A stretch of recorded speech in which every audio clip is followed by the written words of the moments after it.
All right, so just a little bit of information about Riemann sums. You're going to see Riemann sums in three different ways. So if we see a graph and we're talking about Riemann sums, then this is what we did in class today, right? So we've got this interval. Let's say we're going from 1 over here to 2, 3, 4, 5, 6, 7, 8, 9. Okay. So our goal here is to approximate the integral from 1 to 9 of this function. The integral is going to be the area that is underneath the curve from 1 to 9. So let's say that a problem asked us to use a left Riemann sum to approximate this area. And we're going to use a left Riemann sum with 4 subintervals. Okay, so 4 subintervals. I'm going from 1 to 9. So the width of the whole thing here, the width of the entire region is 8. So if we need 4 subintervals, that means that each subinterval, which we call delta x, is going to be 8 divided by 4, because we want 4 of them. It's 8 total. Each one is going to be 2 units. So when we're talking about subintervals, we're going from 1 to 3, from 3 to 5, 5 to 7, and 7 to 9. So we got 1, 2, 3, 4 subintervals, each one with a width of 2. Okay, if we're using the left Riemann sum, then we're going to go from 1 to 3 here. We're going to figure out what the function is equal to at the left endpoint, which is 1. And then we're going to draw a line that goes horizontally here, and that's going to make our first rectangle. Okay? So the width is our delta x. So in this case, our width is 2.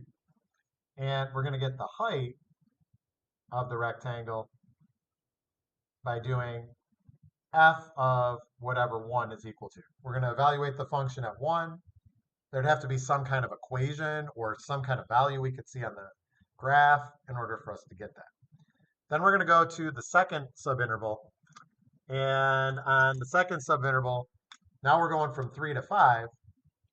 So we're going to figure out what the function is at 3. So I go to f of 3. And I'm going to draw horizontal to 5. And I'm creating my rectangle. So again, the width of my rectangle is still 2. And then the height is going to be whatever f of 3 is. I'm going to do it for the third rectangle, figure out the function at 5, draw a horizontal line here. And then when I find the area of each of these, I'm going to add them all up. Right? And then my last one, I'm going to figure out what f of 7 is, draw that going across. Okay. So the width of each interval is always going to be 2. It's always going to be whatever we make the delta x. And then the height we're getting by figuring out what the function is at each of the left endpoints. If the problem was different and it said use right endpoints, we had same kind of graph maybe, something that looks like this, right? If it says right endpoints, now instead of on my first interval figuring out the function at 1, now I'm going to figure it out at 3, and I'm going to draw my line going back this way. That's what my first rectangle is going to look like. Then when I do my second one, and I go 3 to 5, now I'm using 5 as that point to establish what the height is. Okay? So when we have a graph, and they ask for left or right Riemann sums, this is how we're drawing our rectangles, this is how we're calculating our values. If it asks for a trapezoid, right? Trapezoid, now I'm figuring out what my function is at both endpoints.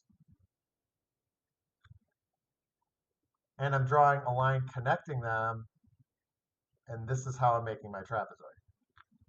Okay. If I do that, then my height of the trapezoid is delta x. Whatever my f of 1 is and my f of 3, these are the bases.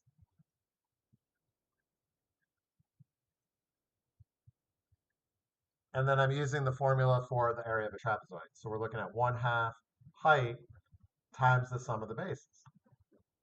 So for each trapezoid that I draw, it's going to be 1/2 times whatever my delta x is. And then I'm going to evaluate the function at each of the two endpoints. And that's how I'm going to get the B1 and B2. Okay. So this is what it looks like for graphs. Okay. Another type of problem is they could give me all of these values on a table. So maybe I have x and f of x like this. Maybe there's even some context with the problems. Okay, maybe these actually represent something. But again, let's say that they give me this table and they're going with the instruction of use the left Riemann sum. And a lot of times they're going to say like with the subintervals provided on the table.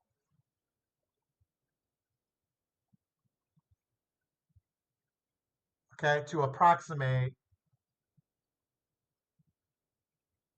the integral from 1 to 9 of f of x. Honestly, if I'm given a table, the only way that I'm going to get the area is by an approximation. There's no exact way that I'm going to do this. So on this one, the delta x is the difference between the numbers here. Okay, this table I have it set up so that the delta x is always 2, like it's going up by 2 each time. Doesn't have to be the same. It could be going up by different amounts. Okay, but on my first interval, my delta x is 2, and then my left endpoint, okay, if I'm going from 1 to 3, I want to figure out what the function is at the leftmost point. That's going to be 15. Okay, then I go to the second subinterval. On the second subinterval, now 3 is the left, right? So I'm going to put 20 in for what f of 3 equals. Then I'm going to go to the next one. My next interval goes from 5 to 7. The left endpoint is 24. That's what the function equals at the left endpoint. And then for the last one, 32. Okay? If it asks for the right Riemann sum, then I'm doing 2 times 20, because now 20 is the right number. 2 times 24, 2 times 32, 2 times 41, adding all of those up. Okay, so we got graphs. I'm going to draw rectangles. I'm finding the area of rectangles. If I have a table, I'm getting the width of the interval by looking at the change in the x. I'm getting the height of each rectangle by choosing the appropriate left or right point there. Okay, if they give me an equation, let's say they wanted me to use Riemann sums to approximate x squared, right? What I could do is make a table, right? If I'm comfortable with that table setup, I'm going to make my own table by plugging in values. 1 squared is 1, 3 squared is 9, 5 squared is 25, 7 squared is 49, 9 squared is 81.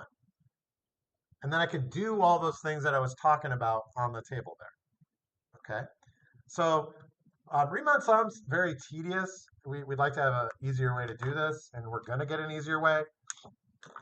This is kind of the integral version of doing things the long way. This is the long way to do integrals. There will be shorter ones to do that. So you got a Delta Math assignment today, and hopefully that this will help a little bit. There's also videos in Delta Math.